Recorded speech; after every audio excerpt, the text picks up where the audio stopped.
Hi, this is Rachelle with Journal Life's Journey, and I'm back to work on this fabric covered journal that I started with bits and pieces from a D-stash that I purchased.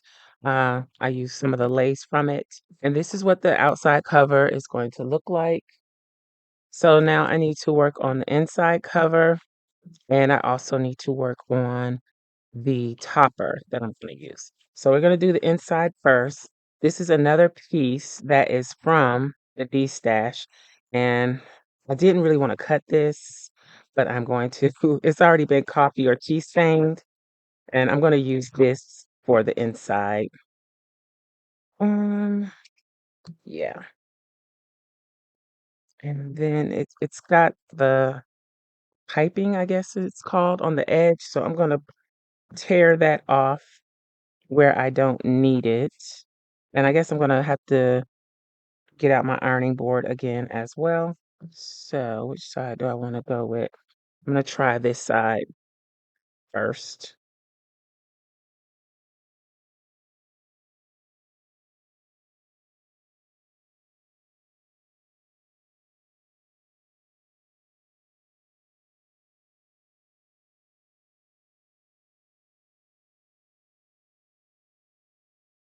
All right, so I'm gonna do that, and then I need to make a pocket. All right, so I ironed this piece to flatten it out a little bit more. And then I also ironed this with something that I had in my stash, and I'm gonna use it to make a pocket on the bottom here. Think that'll work. So I'm gonna go ahead and stitch. Well, I need to tack this in place. Now I was trying to decide if I wanted to drop it down so that the lace would hang out a little bit. I don't know. We could drop it down a little bit. And I did make it a little too long so that I can trim it. I am going to run a little bit of glue down here.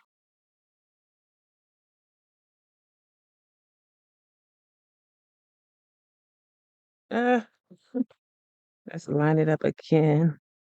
Then line this up. I just wanted to peek out just a hair.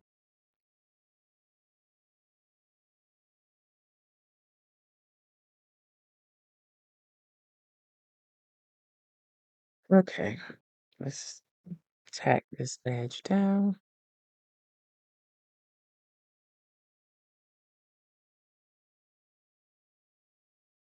I'm thinking, do I want to glue this down? I think I should. Let's do it. I think I'm gonna use a glue stick to do it though.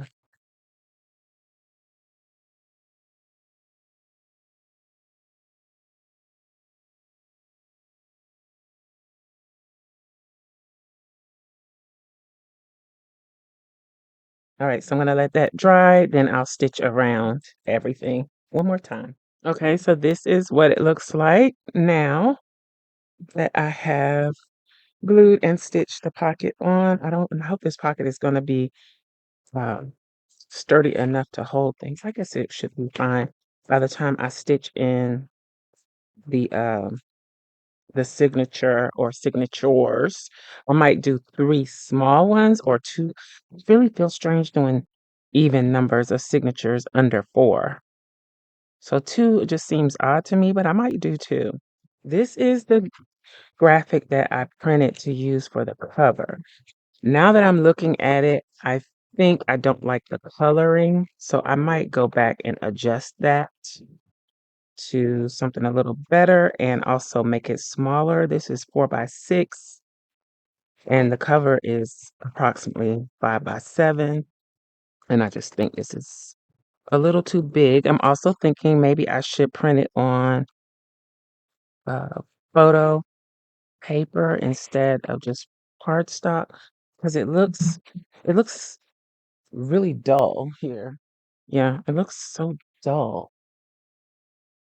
I don't know if maybe embellishing it some will help liven it up a little bit. I don't know.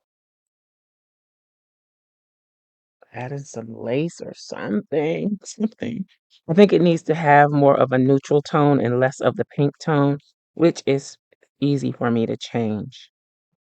So I might do that and use this like as part of the journal somewhere else.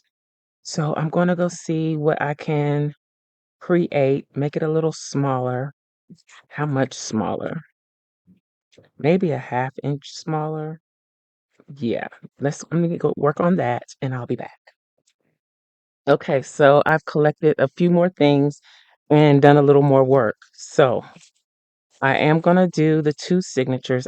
Initially had three, but I felt like I wasn't gonna have enough room on the spine area to do three.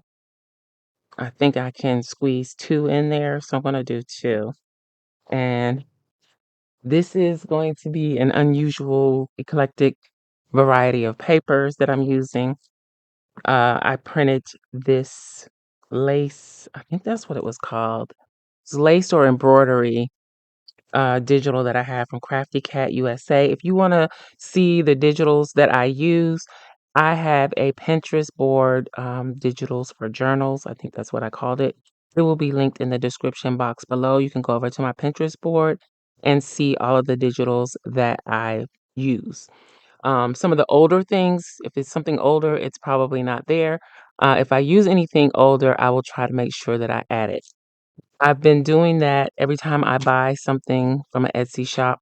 I have been pinning it because it's a good way for me to easily go through all of my digitals and find what I need. And it's also easy for you to go over and look at and see what I'm using. Okay.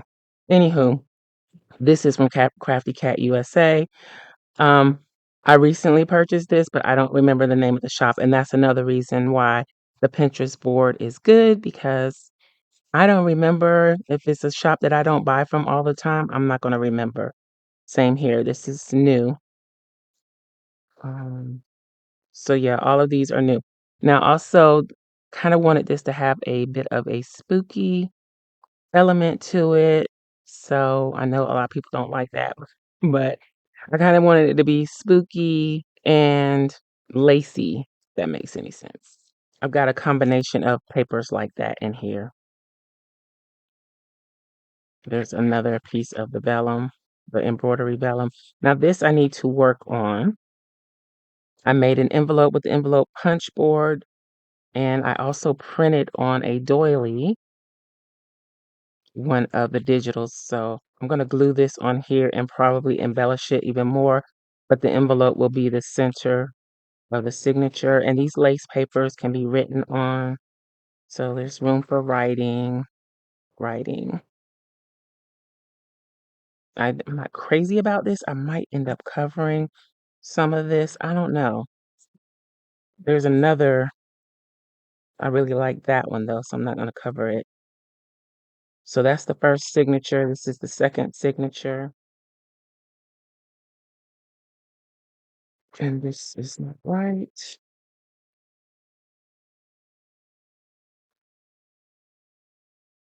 Really love that image.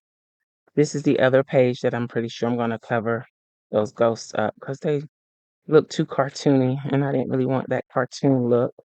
And then this is another doily that I'm going to put on this envelope, which is the center of the signature. And then da da da da. I don't know about that one either. Okay, she's okay. Some of her might get covered up too. But that's what I got for my signatures. And I think it's probably too much in the signatures, but I really wanted to use the papers that I use. So I'm going to have to make it work. Also, I've noticed that this not does not want to stay closed by itself. It's probably because of the stretched fabric on it. So hopefully the closure will fix that or help with that once everything is stitched in and closed.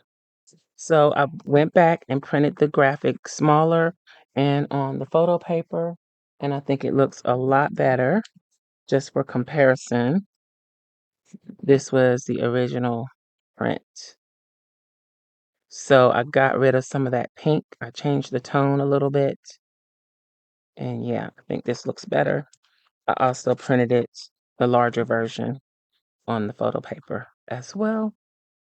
So I can use those for something else. Then I made myself a frame. I printed the large frame. I don't know if it's going to work on this. Nope. But yeah, I printed the large frame so I can use it to make something with this later. But the smaller frame is going to be for this now. And I don't know how I'm going to treat it. I watched a video, I think it's Sunshine Crafts. And then there was another video that I saw before her video. Um, and I don't remember who it was, but she used acetate over an image and did that crackled look, like the broken glass look. Tim Holtz had some sheets like that for Halloween. I think it was last year. But I'm thinking I'm going to do something like that here. Also, I wanted to give this frame some dimension. Pulled out the grit paste, distress grit paste from Tim Holtz. I don't know if I'm going to use it. I've never used it. I haven't opened it. I would love to give this a crackled look, but I don't know how to do it and not lose the look of the frame. So I think my best bet is the crackle. I may go over it with some Mod Podge, back it on chipboard, but I think this is a great size for this. And maybe I'll have some lace behind it. I don't know. I think that's going to look really nice on there. I'm going to put all of this aside for now. Now that we're caught up, and I got these little pieces from making the envelopes everywhere. I am going to go ahead and work on these envelopes, get them done, and then move forward with stitching in the signatures, I think, and then we'll go from there. Do I want to put something behind this? Do I have anything to put behind it? Because I could put something behind it, then it could be a pocket as well, and that fits perfectly. It's just an index card that's coffee stains. Do I have another one? Because I need two. That one is not. So maybe that's what I'll do. I got a little scrap bin sitting in front of me that I can pull things from. All right, so I'm going to play around with that, and then I'll be back.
I think this is a good stopping place. So I put the Mod Podge on the frame and it reacted with the ink. I used gathered twigs to ink it. And so it's got kind of like a greenish tint. I don't know if I want to reprint this or work with it the way that it is. I wanted it to have more of a whitewash look and a little less of the brown. So I may need to reprint this and make it more white. But I don't know. It's a nice contrast on the cover. So I may leave it the way it is. And if I do use the grit paste, which I don't even know where I put it. Oh, there it is. Um, if I play around with the grit paste, then I'll try to make sure that I record that. I think I am going to add some white to it, maybe a little gesso here and there. I really want the frame to be nice, and I may need to stabilize it a little better, reinforce it with some packaging or something. I don't really want to use chipboard like a regular chipboard. I want something a little less heavy than that. But yeah, I'm going to stop there because I need to think and come up with some ideas of how I want to move forward. Anywho, I hope you enjoyed this video. If you did, please give me a thumbs up and I'll holler at y'all next time. Bye.